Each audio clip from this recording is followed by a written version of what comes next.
on Facebook over here, wasn't I? Facebook. I don't even know if we're live or not. It says here. Oh, it does too. Hey, kia ora, everyone. Helen Brahms here, coming to you live from Sun City in Arizona. And it's Thankful Thursday. So did you have a very super fantastic, sparkling Thankful Thursday? I am super excited because this evening, as part of our approach to the 2-year mark of doing Facebook Lives daily for 2 years, this month we are bringing on guests every now and again, and I am super, super excited because I have my friend Terza here, and Terza Ekholm is a artist, and we are going to find she's a mixed media artist, and she does the most incredible work. In fact, I got to show you right now. This is a pair of, hang on, I got to get it right in the camera. This is a pair of her shoes, and these beautiful purples and pinks and great, and you can get them with the black sole and I think the white sole too. Mm-hmm. And then these are my favorite because look at this. This is just amazing. Oh, hang on, camera. These are boots. These are Doc Marten boots.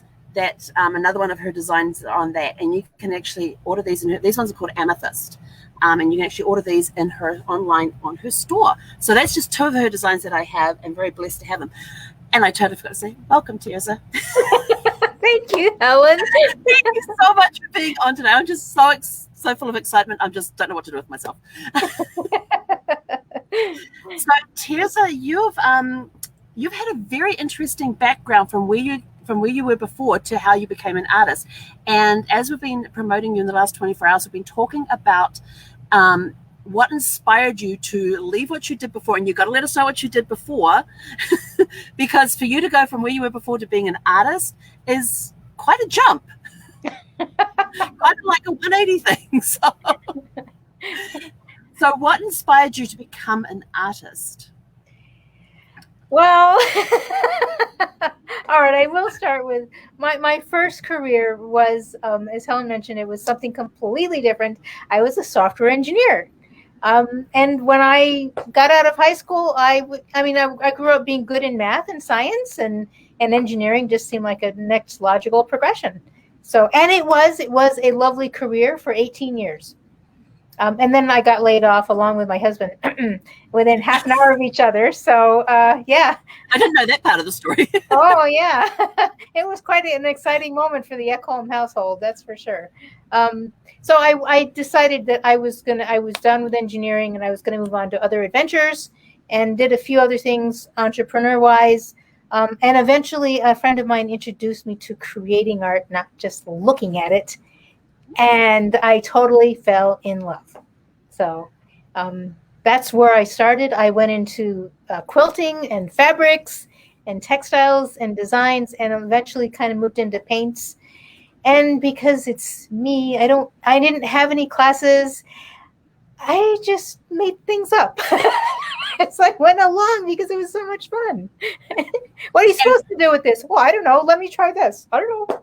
And I have seen some of your videos when you're showing us some of your techniques. Some of them have worked really, really good, and some of them not so. But that's part of the fun. Yes. But it's all part of the fun, and you never know. And even from mistakes can come some incredible creations. Yes. Yes, because we have seen some of those. But you do have one of your shirts on. I do. Yes. I don't know how much you can see, but woohoo. Yes. Yep. The beautiful reds, and it goes wonderful with your background as well. Thank you. Yes. Thank you. And so what is it about art that inspires people to want to look at art, wear art, have it around their house? Oh, I think it's just part of being human, is that you want to explore and you want to try different things and try different colors. I mean, when I don't know about you, Helen, but when I was a little kid, both my mom and my sister are blondes, and I'm the dark-haired one. So at one point in my childhood, I thought, oh, I want to be blonde just like them. And so in some random store one day, there was a wig, and I put it on, and I absolutely hated it. But blonde is not. So what color was the wig? Was it one of those clown wigs with the rainbow colors on it, or? No, it was one of those like Barbie long hair wigs. Oh. So on a 5-year or 6-year-old little girl, it just didn't quite work. But But we always used to do things. I mean, I used to get the doll's sheet out of my doll's crib, and I would pin it around my head, kind of like the nurses used to wear, and I'd pretend that was my long hair. Oh, yes. Oh, yes. We love to role play. Well, you can role play with colors. I mean, colors have their own language, and then textures just makes it a whole nother layer. So It makes it fun. Yes. Yes. But I remember also playing with the thing I love about being a kid, and this is what I think a lot of us as adults get away from, is we lose that creativity part as we grow older in some places. Like if you remember, we used to play with the Play-Doh, and I can still, opening up that can and getting that whiff of Play-Doh, building things with building blocks. And you've got all those different, like the Legos, and then the building bricks as well, which are like Legos but bigger. And all the different things that we used to do to be creative as a child. Some people go on and use that quite well, and then some people don't. So you made the shift from being an engineer, which is very logical, very precise engineering mind where all the I's are dotted to the T's are crossed, to be somebody completely different and creative. How have you found that the creativity that you now have, how has that freed up you and inspired you to go on to be the businesswoman that you are today? It gives me, I think that the burst of creativity that I like to get into every other day, I think it also opens up my mind to other possibilities for business. So much so that I probably have the opposite idea. I don't have problem coming up with ideas, but I sometimes have problem is like narrowing in and just choosing something. But like any painting, right? You need to take a piece of art to its completion. And so it's the same thing in business. Just because you have a zillion ideas, you need to pick some and follow them through to completion. Excellent. And you've been very successful with taking your art and turning it into a business, and especially with coming up things like shoes, boots. I got to get used to this camera thing. Tops, textiles, cushions. Because did you have a cushion there that's similar to the boots? Oh, I do, but I don't have it. I don't have it down here with me. It's decorating my living room. And scarves. Scarves, yeah. Leggings. Bags, jewelry is my most recent. Jewelry, awesome. Yeah. Yes, as in again, not making it myself. I put my designs onto jewelry prints or whatever, and then the manufacturer will go and print them onto silver. Awesome! Oh, I can't wait to see those. Oh, that's gonna be. I mean, because you've got tunics, you've got leggings, you even have shoes, like heeled shoes with heels on. Oh yes. And then there's those little, I call them the Victorian boots. I can never get my feet in them because they're too wide, but they're absolutely those little Victorian type boots. They're little they used to wear heels and they're pointed toes. Yeah, they're those ones they used to wear under those really long dresses. Yeah, that's right. I love those. I just can't get my feet in them because my feet are too wide. So, next question's gone completely out of my head. It was going to be something. This other thing about going live, you have questions and then they just So now, no, hang on, that wasn't what I was going to ask. It was something about inspiring. Now your artwork too is also getting commissioned now as well, correct? Yes. Where you're getting commissioned pieces. Yes. So how are you finding that side of your business?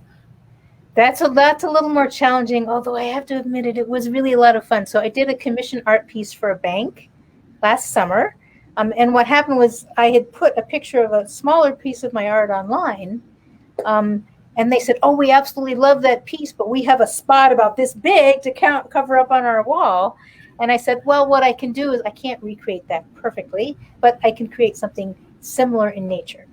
And so that's what I did. Yeah. Because each of your pieces are unique, correct? Because of the techniques that you use, and you never know what's going to come out with some of them. Yes, exactly. Because you've done things like blowing paint through a straw. Oh, that is one of the techniques. So, you can put alcohol inks on paper that moves, or tiles, that kind of thing. So that as the alcohol evaporates, the ink actually moves. Well, if you want to get really fun with it, you take a straw and you blow through the straw at the inks, and they move around again in yet more interesting shapes and waves.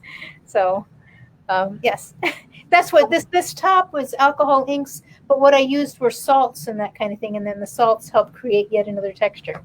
So that's awesome. And so you obviously just experiment. Like how do you come up with your ideas on the different techniques you're going to use? Sometimes I'm just looking at all my stuff and I go, I wonder what would happen if I put that on here or this or so. A few weeks ago, my husband took apart a what do you call it? A lawn edger that no longer works. The weed whacker. The weed whacker. Yes. So I went, oh, that's cool. Let me see what I can do with this. So I'm just playing with these things just to see what would happen. I am also guilty of going into his very neatly organized workshop because he's got tools for the right thing, all over the place. And you should see he has these organized shelves with the screws and the nuts and the bolts and all that. So everything's labeled and sizes. But there are some things that are kind of gooey, like caulk, whatever, and I have no idea what they're for. So I say, can I have this? And he'll go, sure. And I take it in my studio and I go, I wonder what this does. So you kind of sound like what I'm like in the kitchen, but you do it with other tech. You just pick up things and go, I wonder what this. Me, I'm in the kitchen. I'm like, I look at my spice cabinet or I look at what's in the refrigerator. I'm like, well, I wonder if this and this will go together. That should taste pretty good. That's sweet, sour. That should mix together well. So that kind of sounds like what you're doing, but with art, and I just do that in the kitchen. Yes, recipes. Exactly. Recipes are a foundation. Some things are really good, right? And then others, not so much. Yeah, I'm trying to think of was it one you did with lace? Was it one that you did with lace? No, that was something else. Yeah, but so what are some of the new products that you mentioned the jewelry? What are some of the other new products that you're coming out with? Well, I had no idea there was such a huge variety of handbags. Handbags, awesome. I'm really kind of playing with that. And then some of that you can get, so not only can you can get smooth leather, you can get Napa bubbly leather, you can get, vegan leather, right? And then of course there's the different fabrics, and it's just mind-blowing. You can get big handles and little handles and backpacks and like, oh wow, I have a whole new adventure. So in addition to the shoes and the boots and the loafers and the leggings and the pillows and the tunics and the wall artwork and the house furnishings and that and the scarves and the big scarves that you have, you're now adding handbags. Yes. Awesome. And jewelry. And jewelry, yes. And so what I'm also trying to explore, Helen, is putting some of my product sets together. So maybe this handbag paired with this scarf and maybe these earrings, and this necklace or something like that. That would be brilliant. Give people some ideas. And you also do customized pieces too, correct? With people if they want their logos on things and. Yes. I will put people's logos or sayings on things. What I won't do though is sometimes people want their logos to fit like on really big objects like a blanket or something, and it doesn't always work. And so that is not my forte. It just gets really pixelated, and then I get frustrated because I want it to look really good for them. So Now you've got a free drawing that's been going across the ticket. Hang on, I got to figure out this ticket tape thing again. Going across the ticket tape at the bottom. I'm probably going the wrong. So you've got this free drawing going on the tearsofactor.now.site. What are they going into the free drawing for? Okay, so these are mini art prints that are printed by a manufacturer, but they're based on, one of them is based on this painting. Oops. Right. Oh, that's cool. But instead of, I'm not giving away a whole painting, I'm giving away a copy on a small art print. But what you have to do, so this one's called Sapphire Kundalini. You need to vote for this one, or the other one is a photograph of mine of a butterfly. And they're both the same size. And the way you enter the drawing is you need to vote on one or the other. And then when I get enough votes, or enough people voting, rather, whichever one has the most votes, somebody in that group will get that painting sent to them, that small art print sent to them. Awesome. So they just go to it's going across the ticker tape. If everybody's watching, I got to figure out where this thing is on the. Anyway, it's going across the ticker tape at the bottom. You just go to the tearsofactor.now.site and you can vote on your favorite print. And I will tell you this. She asked me to go and test the site yesterday. And I looked at it and I went, oh, I was supposed to get that out. That's what I was supposed to do. And she had this beautiful picture of a butterfly. And I was like, cool, butterflies. And I scrolled down to the next one and said sapphire, and I was sort of like, crap. Because how do you choose? I love sapphires. I mean, sapphire is my favorite stone. I absolutely love sapphires. And I am not a September baby, because September's for sapphires, although I have a lot of interesting stuff happening in September. So there's sapphires, and then you had the butterfly there, and I told her the story that my grandfather was the first one to give me my very first butterfly, which got me interested in butterflies, and it was an enamel painted brooch of a butterfly in the shape of a butterfly, and the body of the brooch was 2 blue topaz gemstones, which is my birthstone. Oh. And I still have that brooch today, and he gave it to me when I was like 6 or 7. So I've had it all these years. I still have it. It's in my little safe box, and I just absolutely, and every time I take it out, I can feel him closer to me. And I just, he was such an amazing man.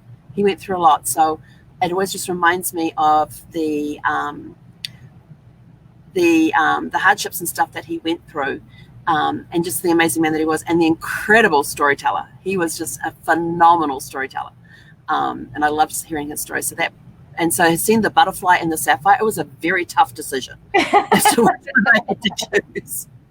But that's the story behind why, I don't know where the sapphire liking came from. I've just always loved the color of the stones. And, but that was a very tough decision for those 2 reasons.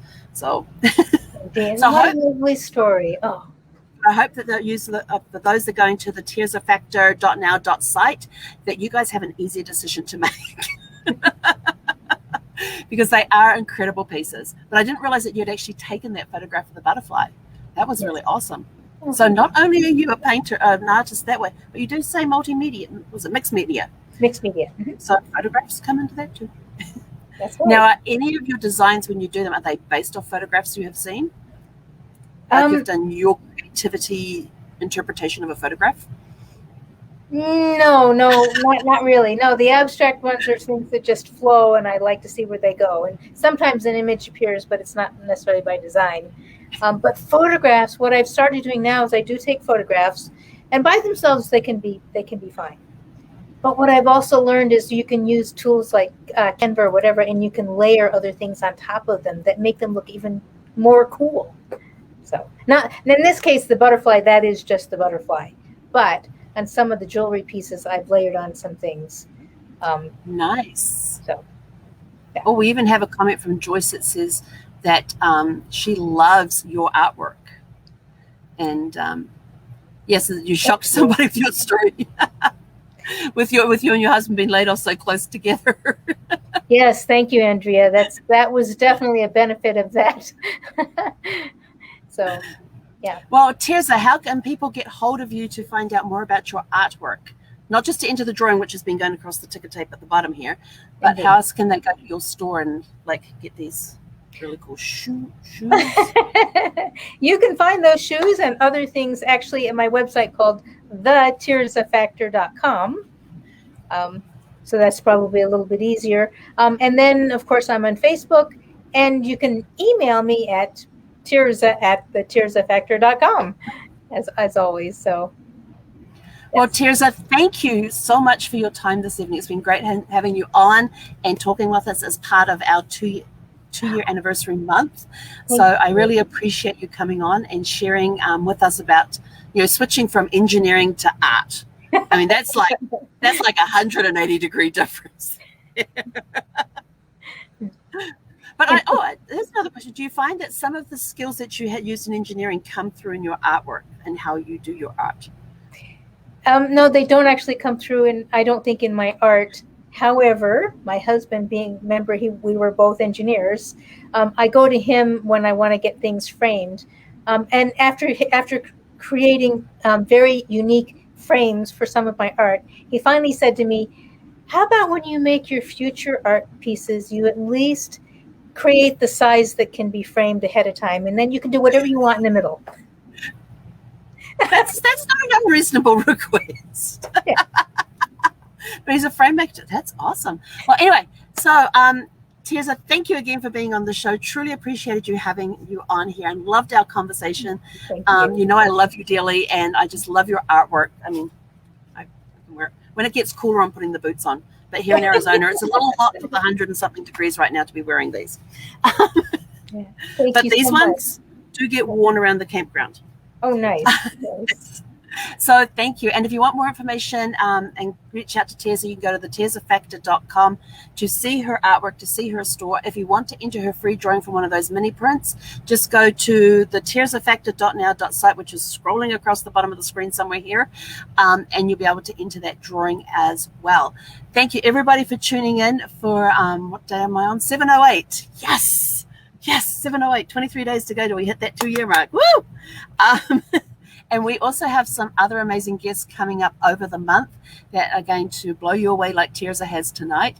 So I look forward to seeing you guys tomorrow. Terza, any last words? No, except that Helen is really amazing, and I can't wait to see the rest of your shows. Thank you. So we will catch you all back here tomorrow morning for, what are we on to? Fun Friday. Oh my gosh, how could I forget it's Fun Friday? So everybody have a super fantastic sparkling evening, and we will catch you guys tomorrow. Hei konera.